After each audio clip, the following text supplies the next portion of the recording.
Are you confused by color analysis? Curious what colors actually look good on you? This video is for you. Color analysis can be a fun tool, but should you take it as gospel? Absolutely not. Let's break down why color analysis should be seen as a guideline, not a rule book, and how you can use it without letting it define your entire wardrobe. Because at the end of the day, you decide what looks good on you, not a chart. And once you understand how to make color work for you, you'll never second guess your choices again. Let's get to it. Color analysis is everywhere. TikTok, Instagram, YouTube, personal stylists. It's all about finding your season. And to be fair, it's a great starting point for some people. There are several hacks that can help you discover your tones, like checking your veins. If they appear blue or purple, you lean cool. If they appear green or beigeish, you lean warm. If it's difficult to distinguish, you're likely a mix of both green and blue, so neutral. Likewise, comparing how silver versus gold looks on your skin. If you want to dabble in color but don't know where to begin, or if you appreciate structure, this makes sense. But here's where we need to be careful. This system isn't foolproof, and taking it too seriously can actually limit your style. Have you ever avoided a color you loved just because some online quiz told you it wasn't in your season? Imagine how many great outfits you've skipped over just because of rules that aren't even real. Let's talk about it. Seasonal color analysis is subjective, not science. Sure, there's an art to choosing colors for your hair and eye color and skin tone. We all have a color that just does it for us. You probably look great in a ton of colors, more than you realize. And yes, color theory is real. And to clarify, color theory is the idea that colors look different when mixed or placed next to each other, and some colors go together really well while others clash. But seasonal color analysis is subjective. There's no definitive standard across all color analysts. Your results vary with what ideals of beauty the professional holds. Everybody has an emotional perception of color. Certain colors are more your taste than others. Some people like the vampy washed out look. Not to mention there are outliers. People who don't rigidly fall into the now 12 subcategory seasons of color analysis. Complicated much? Excluding people is a no-go. Fashion is for everybody. But here's where things get even more interesting. Seasonal color palettes at your favorite stores are not based on some magical formula for beauty. They're tied to fashion sales cycles. This is the business of color. I've been a fashion designer since 2017 and completely understand I likely view visuals, aesthetics, colors, etc. differently than most people. However, because I've designed for some of your favorite brands, I can tell you, when brands choose their color palette for a collection, they're not consulting a color analysis book. They're not thinking about what autumn girls need. They're thinking about what will sell.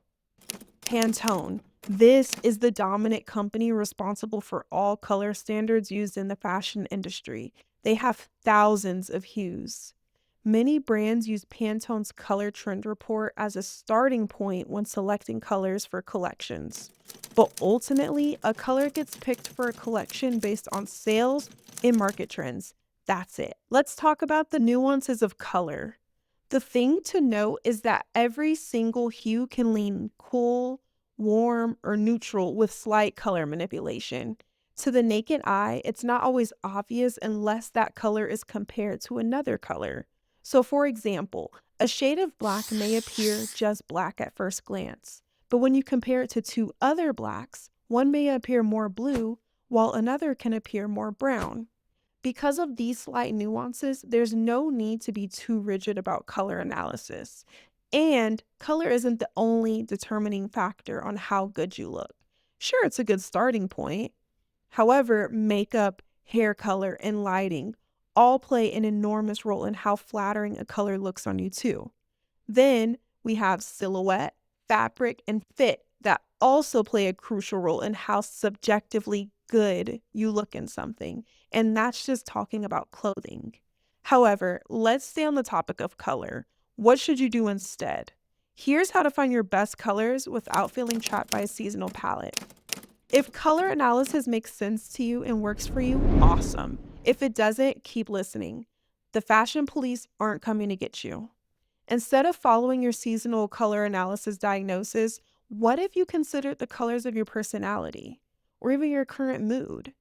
You're a multi-dimensional one-of-one human. Your signature palette should reflect that. Take a moment to examine the colors on the screen. Anything speaking to you? Comment on the top 2 to 3 colors that resonate with your personality. If in your heart of hearts there's a color you feel drawn to, I beg, please wear it. You should have fun experimenting with fashion. That's probably your intuition talking, and she would never lead you astray. Even if your seasonal color analysis recommends more muted tones for you, what if that doesn't match your personality? If you're the more vibrant, outgoing type, you likely want your entire physical appearance to reflect that as well. Dress for what makes you feel good, rather than only focusing or worrying about what looks good. Let me say that again in a different way. Even if you genuinely are unsure of what looks good on you, let your style reflect who you are, not just your skin tone. And if you still don't know what I mean, subscribe. The longer you hang out here, the more this fashion and personal style stuff will make sense to you.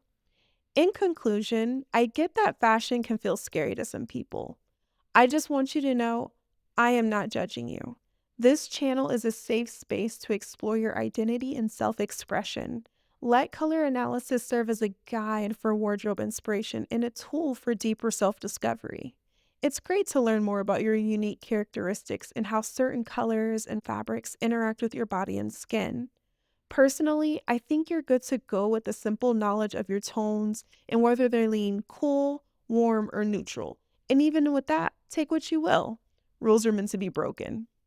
Matter of fact, I'd love to hear if you break any color analysis rules. Me? Silver makes my skin pop, but I still wear gold more often. At the end of the day, you don't need permission to wear what you love. Fashion should be about expression, not restriction. So take what works and leave the rest behind. You're doing a great job. You're already beautiful and you're not doing fashion wrong. However, if you want to do it better, I invite you to stick around and subscribe. Take care. I'll see y'all next time. Bye.